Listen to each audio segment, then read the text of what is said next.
So I thought I'd take a little bit of time just to talk about how we've configured this system and the reason, which is kind of the reason why we chose to go down the route of buying all these Victron components. Whilst the Victron stuff can be used fairly out of the box, kind of individual components, the real key is how to configure them all properly for your application. That's why everything is, or virtually everything is, its own individual module, its own individual connector, and you build it up almost like I think they describe it a bit like a Lego kit. So starting with this Multiplus, this is an inverter charger, and one of the reasons that this is so valuable within our system is because of its automatic transfer between shore power and generating and producing its own AC. It's a seamless connection, which means all the AC plugs in our van are going to be permanently on, caveated that our control system hasn't turned them off. I'll get into that later. But it means that I haven't got to have a second set of sockets or a changeover switch for when we plug in to our mains. If we unplug from the mains, the sockets all stay on, nothing changes, the system will just carry on working as if nothing's happened. Next up, we've got our SmartSolar MPPT charge controller, and that just does a really nice job of the voltage from the solar panels on the roof and charging the battery. And being smart, it's totally configurable in terms of voltages, and it's all done on your phone, which is dead handy. Next up is the Orion TR-Smart. This is our battery to battery charger, and this takes our connection from the van battery and uses it to charge our lithium battery, leisure battery, whilst the engine is running. Now this doesn't integrate quite as nicely with the whole system. It works fine, but it doesn't connect to our kind of display hub here. They're just not set up like that. Maybe future ones they perhaps will. It's a new product, and I think they were pushed to get it out to the market, so its core functionality is all there, but what it doesn't have is the VE direct port, which means it can't be connected into the Venus OS, which is the operating system running here. What it does do is connect to the same app via Bluetooth, and you can set up a battery profile, which is exactly what I've done. And so the battery profile used on both the chargers is identical, which means they're both set up to bulk charge the same voltage, then switch to absorption at the same voltage, and switch to float at the same voltage. Being a lithium battery, you have to protect them. All lithium batteries need protecting. Some of them will do it internally, and they're kind of drop-in replacement batteries. Others will have an external BMS, and that's what this is. So this BMS, which is the DIY BMS, which is a really nice open source project, monitors individual cell temperatures, cell voltages, and also gives it a bit of balancing. So balancing will happen when you set the charging into absorption. The absorption pushes the absorption voltage selected, pushes the cells slightly above the bypass threshold on these modules. So all of that's configurable as well. So I've got these set so that when the absorption happens, these can top balance between one another. This also has 4 relays, which is what we use to control and link back to the rest of the system. And that's really important, having some level of control. This here is measuring voltages and temperatures, but it's no good if it can't do anything with it, because I want all of this to be automatic, which it is. So what we've got on this setup is the first relay is connected to a heater pad underneath the battery, so that if this battery starts to get cold, there's a 15 watt heater pad underneath, glued to an aluminium plate that will just put some heat into these cells, and hopefully that's enough to keep the temperature of these cells above 5 degrees C. if they're above 5 degrees C, I'll never need to disconnect the charging sources due to low temperature, which is very important with lithium. Next one along is our charging source disconnect. So if our heater, either we've disconnected it or maybe it's not working or it's failed, my charging sources, which are connected through this BatteryProtect, will turn off.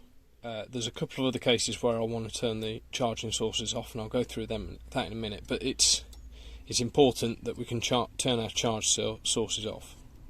Now, the Multiplus is bidirectional with its current flow, and unfortunately the BatteryProtects are MOSFET driven, and therefore they can't handle bidirectional current flow. They're unidirectional, which means they can't have the current flowing in and out of the battery. So what we're using is the Multiplus's own inbuilt triggers, which are set off by the BMS Relays, so I'll look at them again in a second. Now, one of the things we found is that I really wish this had 5 relays. Sadly it doesn't, so I can't disconnect my loads using this because I haven't got enough relay terminals. But having looked at all the things I want to connect and disconnect, I feel like this one is least critical. What I do have is the BMV, and the BMV has a relay built into it, so I'm still able to disconnect the loads based on temperature and overall voltage within the battery, which for me is enough to protect it. So we're going to just move across to a piece of paper so I can talk through the relays and what they're doing. The BMS currently is set up with all of these different rules available to it, and they're actually in a priority order, lowest priority to highest. Look at what these relays are doing. Hopefully it'll make sense. So relay number 1, as I pointed out, that's the battery heater. Relay number 2 is our charge sources. Relay 3 is the Multiplus changing to charge only, so that it's not inverting anymore. Relay 4 is completely disconnect the Multiplus timers. If the overall battery gets under a threshold voltage that I've set, I want it to change the Multiplus so it's only charging. I'm not going to turn off the loads, that's handled within the BMV, but at least with the BMS, turn off the inverter. If the whole pack goes over voltage, I'm actually going to turn the battery heater on. I'm also going to disconnect my charging sources, and I'm going to disconnect the inverter. This is the only one that I kind of wish I had load control separate from turning the whole thing off, but it's because I can't turn the charger off on its own, which is a slight limitation with this smaller Multiplus, but it's not the end of the world, and it's unlikely to come up. Is set at 5 degrees, and that turns the battery heater on. The next one down is at 4 degrees, and I can change these, and what that means is if my battery heater hasn't heated the batteries up enough, at that point, 1, I'm going to make sure the battery heater's still turned on. 2, I'm going to turn off my charge sources. I know this says on or off. This is to do with the state of the relay because I've got it set to normally closed. So charge sources end up being disconnected at 4 degrees, 2 degrees, sorry. That's what I've got it set to. That's right. This one turns on at 5 degrees, this one turns on at 2 degrees. Disconnect my charge sources and turn the inverter off. Another case where it would be nice to have charge only, but I'm not overly concerned that that's going to cause us a big problem, because what isn't going to happen is it isn't going to disconnect our DC load, which means we can still turn our diesel heater on if we need to, which will help bring the overall temperature up inside. Then we've got the cell over temperature. That one's quite important. If any cell starts going over our threshold of 55 or 60 degrees C, disconnect everything. Here just in case the battery heater happened to be on, which it absolutely shouldn't be because the battery heater will turn off with these, but whatever, I'm setting that to off just in case. Disconnecting my charge sources and turning the Multiplus off. Individual cell, the module under temperature, just turn the battery on. Again, this is unlikely to trigger without this one triggering. If I've got an individual cell getting hot, individual module, which is the BMS board getting hot, just make sure the battery heater's turned off. This does occur when the cells are balancing, but it's not particularly. I'm not too fussed about the PCVs on the BMS getting hot. I'm more worried about the cells getting hot. So then on to our individual cells. Any of them getting under voltage, again, make sure the battery heater's turned off. And this time we're going to turn the Multiplus to charger only. That's wrong. Right, I need to have a look at this. Is why I'm glad I'm looking at these. I've got that currently set that when a cell is under voltage, it's going to disconnect the charger, and that is incorrect. I need the chargers on if I'm in that problem. So I need to go and tweak that in a minute, which is no problem. If I've got an individual cell over voltage, it's a bit like a cell over temperature. Disconnect everything. Internal BMS error, disconnect everything. Emergency stop, disconnect everything. The reason that the Multiplus turn to charge only isn't also on is because this turns the Multiplus off completely. So there's no point changing that state. I'm using the BMV to control my loads, my DC loads, and I've got them set to trigger if I've got a low state of charge beneath 15%. I've got a low overall pack voltage of 10 volts. I've got high voltage. At the minute it's set relatively low at 14.5, and I'll talk about that in a second. Similarly, if I've got over temperature or an under temperature. So I've got most things covered within the BMV. The only thing that I don't have is if we had an individual cell over or under voltage, the BMV isn't going to trigger. Not too much of a worry with the over voltage. It's really only if I had a cell under voltage, I'm not disconnecting the loads, but I'm hoping that I would get some other indication that was happening anyway, so I'd make sure we had other stuff unplugged.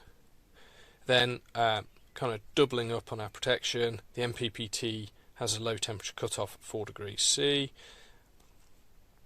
and the Smart BatteryProtect is set up to, so that's the loads we were talking about, which that should cover the cell under voltage.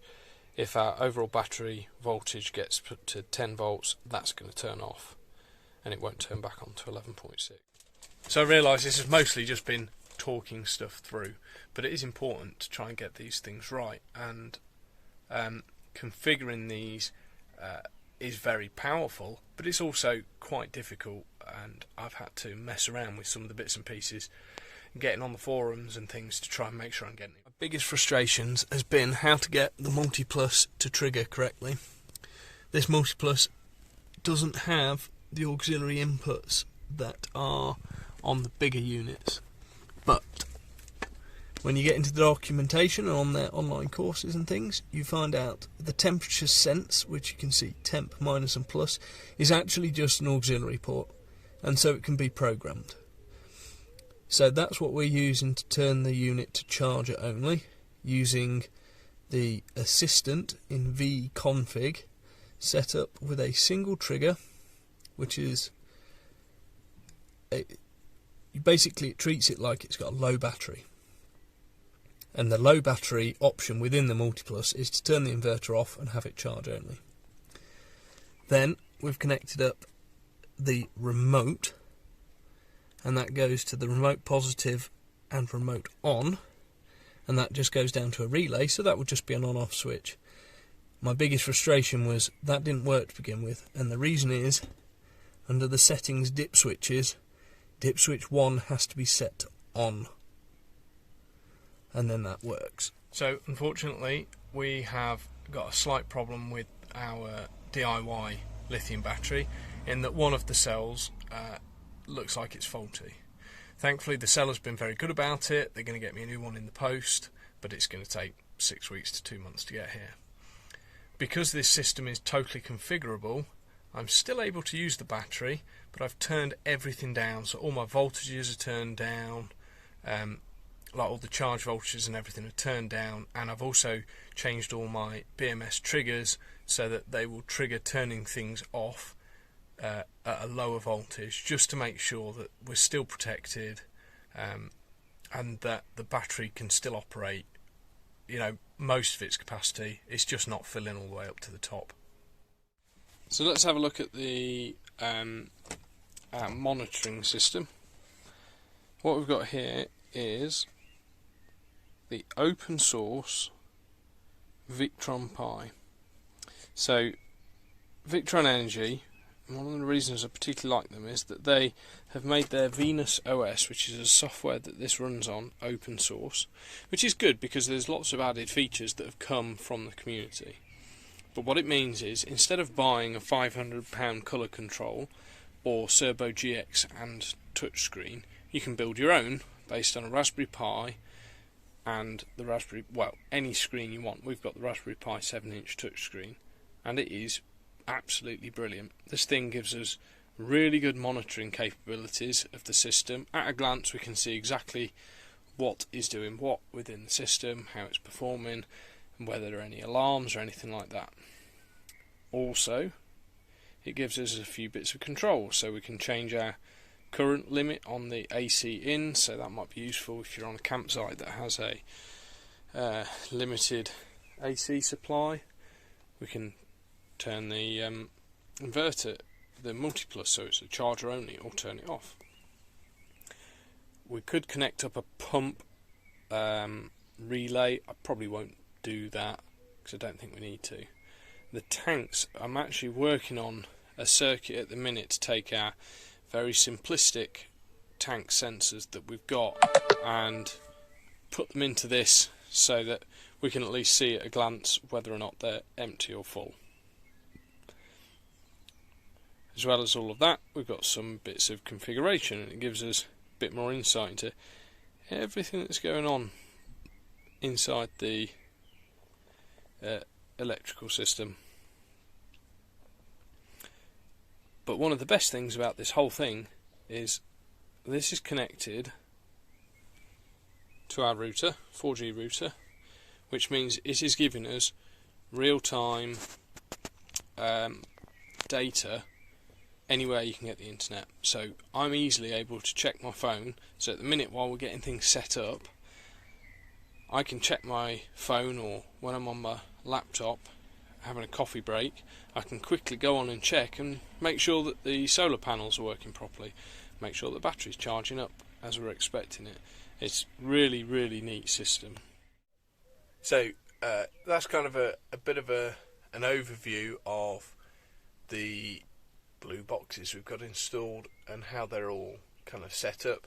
If people are interested, I can do an individual configuration on each of the units to show how I've got each one. Thanks very much for watching. If you haven't already done so, please subscribe. We've just gone over 300 subscribers, which feels like a mini milestone for us, so we're really happy about that. It'd be great to have more of you on board so you can see what we're up to. If you've got any questions, just drop them down in the comments below, and don't forget to hit that like button. Cheers.